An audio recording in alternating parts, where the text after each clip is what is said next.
নমস্কার বন্ধুরা, আশা করি তোমরা সবাই খুব ভালো আছো। আমিও খুব ভালো আছি। সম্পাস লাইফস্টাইলের আরও একটা নতুন ভিডিওতে তোমাদের সবাইকে স্বাগত। আজ হলো সোমবার। আজকে সকালে ঘুম থেকে উঠতে একটু দেরি হয়ে গেছে। আসলে গতকাল যেহেতু রবিবার ছিল, তো সকালে উঠবো না বলে অ্যালার্মটা না বন্ধ করে রেখেছিলাম। তো যেহেতু রবিবার দিন এত ভোরবেলা ওঠার কোনো প্রয়োজন ছিল না, তাই ভেবেছিলাম একটু পরে উঠবো, কারণ অ্যালার্মটা বাজলে ঘুমটা তো ঠিক ভেঙেই যায়। তো যাই হোক, অ্যালার্মটা বন্ধ করে দিয়ে কাল রাতে শোয়ার সময় আর অ্যালার্মটা সেট করতে ভুলে গিয়েছিলাম।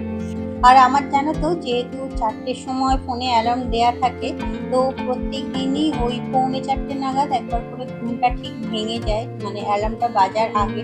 তারপরে অ্যালার্ম বাজলে কিছুক্ষণ পর উঠে পড়ি। তবে কি বলতো, আজকেও ঘুমটা সেইভাবেই ভেঙেছে, কিন্তু আমার যে অ্যালার্মটা বন্ধ করা আছে সেই কথাটা আর ঘুমের ঘোরে মাথায় আসেনি। 4:45 সময় ঘুমটা ভাঙার পরেও আবার একবার ঘুমিয়ে পড়েছি। হঠাৎ করে 4:15 নাগাদ একবার ঘুমটা ভাঙার পরে ফোনটা নিয়ে সময়টা দেখে একরকম দৌড়াদৌড়ি করে নিচে নেমে সমস্ত কাজকর্ম আরম্ভ করেছি।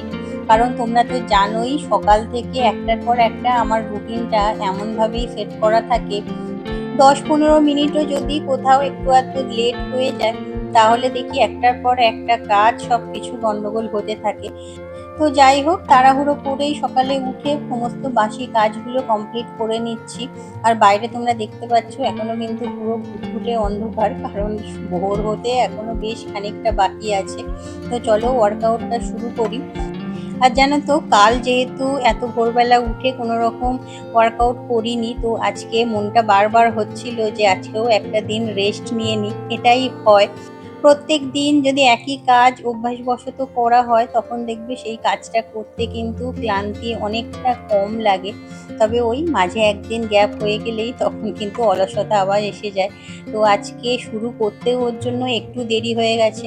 প্রথমে বেশ কিছুক্ষণ একটু ধীমে তালেই করছিলাম, কিন্তু যেহেতু আজকে ঘুম থেকে উঠতেও একটু দেরি হয়ে গেছে, তো শেষমেশ নিজেকে বকে ঝুঁকে যা হোক করে সমস্তটা আবার শুরু করেছি। তবে ওই আধ ঘন্টা যাওয়ার পরে দেখলাম আবার এনার্জি লেভেল আমার ঠিকঠাকই হয়ে গেছে, আর কোনো অসুবিধা হচ্ছে না। তো চলো তাড়াতাড়ি আজকে ওয়ার্কআউটগুলো কমপ্লিট করি, তারপরে আবার রান্না বসাতে হবে। আর জানো তো, এই সোমবার, মঙ্গলবার আর বুধবার সপ্তাহের এই 3টে দিন আমার প্রচণ্ড রকম ব্যস্ততার মধ্যে যায়। প্রত্যেক দিনই সকাল থেকে আমার রুটিন প্রায় একই রকমের থাকে, একটার পর একটা চলতেই থাকে। তবে এই 3 দিন সন্ধ্যেবেলায় এক্সট্রা একটা কাজ এখন হয়েছে। সেটা হলো বাবানকে সুইমিং ক্লাসে নিয়ে যাওয়া, আর টিউশন পড়া থাকে সেখানে নিয়ে যাওয়া। আর যেহেতু সেটার জন্য বেশ কিছুটা সময় লাগে, তাই সন্ধ্যের কাজগুলো না আমাকে একটু বিকেল থেকেই শুরু করতে হয়। অন্যান্য দিন তাও বিকেল বেলাটা একটু এডিটিং করার পরে রেস্ট নিতে পারি। তবে এই 3 দিন কিন্তু একেবারে ননস্টপ একটার পর একটা কাজ করে যেতে হয়, না হলে ওই যে সময়ে আর কোনো কাজ কমপ্লিট করতে পারবো না।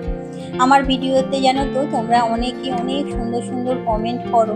কমেন্টগুলো ইদানিং আর সেইভাবে পড়া হচ্ছে না, কারণ ওই ফোনটায় একটু সমস্যা হচ্ছে তার জন্য। তবে জানো তো, তোমাদের কমেন্টগুলো পড়ার পরে ভালো যতটা লাগে, মনটা খারাপও হয়ে যায় খুব। প্রথমত, তোমরা অনেকেই আছো অনেক সুন্দর সুন্দর কমেন্ট করো। আমি তোমাদের ভিডিও সেইভাবে দেখলেও কিন্তু এত বড় করে তোমাদের মতো সুন্দর করে কমেন্ট করে উঠতে পারি না, কারণ ওই একটাই, এতটা ব্যস্ততার মধ্যে থাকি, কমেন্টগুলো যে লিখতে যাব সেটুকু সময়ও যেন মনে হয় না। আমি এই কাজ করতে করতেই ফোনগুলোকে চালিয়ে রেখে দিই, সেগুলো ভিডিও চলতে থাকে, সামান্য একটু সাউন্ড দিয়ে রাখি যাতে কানে কথাগুলো আসে। কিন্তু বড় কোনো কমেন্ট টাইপ করার মতো, সত্যি কথা বিশ্বাস করো, সময় হয় না। তবে তোমরা বিশ্বাস রাখতে পারো, ভিডিওগুলো কিন্তু আমি সম্পূর্ণ দেখে তারপরেই পরের ভিডিওতে যাই। যারা যারা আমার ভিডিও রেগুলার দেখো, সবার ভিডিওই কিন্তু আমি দেখার চেষ্টা করি সব সময়। সেদিন না হলেও পরের দিনও অন্তত সেই ভিডিওগুলো কমপ্লিট করি। তো যাই হোক, আজকে তো সোমবার, আজকে রান্না বলতে একটু সয়াবিন আলুর তরকারি করবো নিরামিষভাবে। যেহেতু সোমবার দিন তোমরা জানোই আমি মাছ টাছ সেইভাবে খাই না, আর সমস্ত রকম সবজি দিয়ে একটু মাছের ঝোল হচ্ছে বাকিদের জন্য। আর এখানে না একটু ওল সিদ্ধ করে নিয়েছিলাম প্রেশার কুকারে। তো ওলটা ওই নুন, সর্ষের তেল আর কাঁচা লঙ্কা দিয়ে মাখছি। এইভাবে ওল সিদ্ধ করে খেতে কিন্তু বেশ ভালো লাগে। আজকে আর আলাদা করে কোনো রকম সবজি সেইভাবে সিদ্ধ করতে দিইনি। ওই সয়াবিন আলুর তরকারি আর এই ওল সিদ্ধ দিয়েই ভাত খাওয়া হয়ে যাবে। আর আজকে না মাছের ঝোল আর সয়াবিন আলুর তরকারি দুটোর মধ্যেই কিছুটা ছাঁচি কুমড়ো দিয়েছি। ছাঁচি কুমড়োটা আসলে বাবা এনেছিল, কিন্তু আলাদাভাবে কি রান্না করবো মাথায় আসছিল না।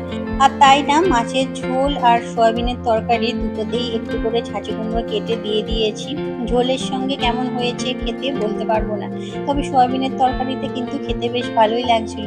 এমনিতেও আমি সয়াবিনটা না শুধু তরকারি করতে পারি না, মানে আলু সামান্য হলেও একটু দিতে হয়, না হলে যেন খেতে বড্ড বেশি নিরস মনে হয়। তো আজকে ওর জন্য 2 টুকরো আলু দিয়ে বাকিটা ওই ছাঁচি কুমড়োই দিয়েছিলাম, কিন্তু শেষে দেখলাম খাওয়ার সময় সেইভাবে আলাদা রকম কিছু লাগছে না, খেতে বেশ ভালোই লাগলো। তো যাই হোক, রান্না বান্না কমপ্লিট হয়ে গেছে। এখন এই যে বাসনগুলো মেজে নিলাম, তারপরে বাবিকে নিয়ে গিয়েছিলাম স্কুলে। তবে আজকে একটা হঠাৎ করে বলতে পারো আনন্দের সংবাদ। স্কুলে যাওয়ার পর শুনতে পেলাম যে স্কুল আজকে ছুটি। কাল রাতে যেহেতু ফুটবল ওয়ার্ল্ড কাপের ফাইনাল ছিল, তো তার জন্য অনেকেই সারা রাত জেগে খেলা দেখেছে। তো সেই হিসাবে মর্নিং স্কুলগুলো নাকি সরকার থেকে ছুটি দিয়েছে। বাবিদের স্কুলটা যদিও প্রাইভেট স্কুল, তাও দেখলাম সরকারি ছুটিটা ওরা মেনেছে। তো স্কুলে যাওয়ার পর শুনতে পেলাম স্কুল ছুটি, আর শুনে কিন্তু মনটা বেশ খুশি হয়ে গেল। সারা দিনের একই নিয়ম মানা রুটিনের মাঝে হঠাৎ করে যদি একটা ছুটির খবর পাওয়া যায়, কার না মনটা ভালো হয় বলো। তবে বাবি কিন্তু কন্টিনিউ বলছিল যে আমি সকালবেলা ঘুমোচ্ছিলাম, তুমি আমাকে কেন তুললে, আজকে স্কুল ছুটি হলো তো তুমি বেকার আমাকে নিয়ে এলে। তো যাই হোক, ও স্কুল থেকে ছুটি পেয়ে দেখলাম বেশ খুশি।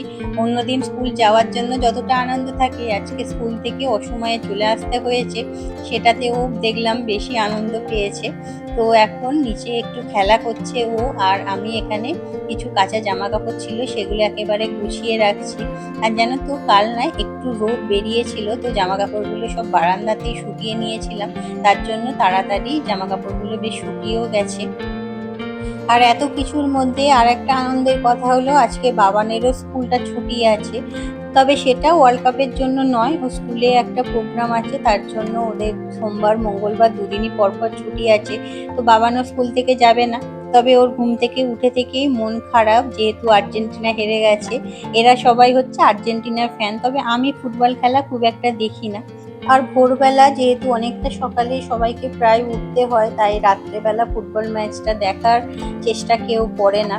তবে ভোরবেলা উঠে যখন জানতে পেরেছে যে হেরে গেছে, তখন সবারই মন খারাপ, কিন্তু কি আর করা যাবে, খেলায় তো হার জিত লেগেই থাকে। তো যাই হোক, তারপরে সমস্ত কাজ কমপ্লিট করে চলে এসেছি এখন এই যে ঠাকুর ঘরে। আজকে ফুল কিনতে গিয়েছিলাম, ফুলের দোকানে দেখলাম প্রচণ্ড ভিড়, যেহেতু শ্রাবণ মাস পড়ে গেছে আর আজকে হলো শ্রাবণ মাসের প্রথম সোমবার। তো তার জন্য দেখলাম ফুলের দোকানে প্রচণ্ড পরিমাণে লাইন পড়েছে। তো পুজো মোটামুটি আমার কমপ্লিট হয়ে গেছে, তবে পুজো করতে আসার আগে কিছুটা সময় ছিল, বাবিকে তখন একটু পড়াতে বসিয়েছিলাম।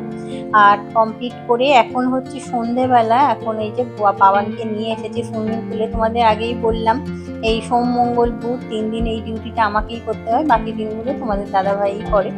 তো যাই হোক, আজকে ভিডিওটা এখানেই শেষ করছি। আশা করছি তোমাদের ভালো লেগেছে। আবার দেখা হবে পরের ভিডিওতে। টাটা।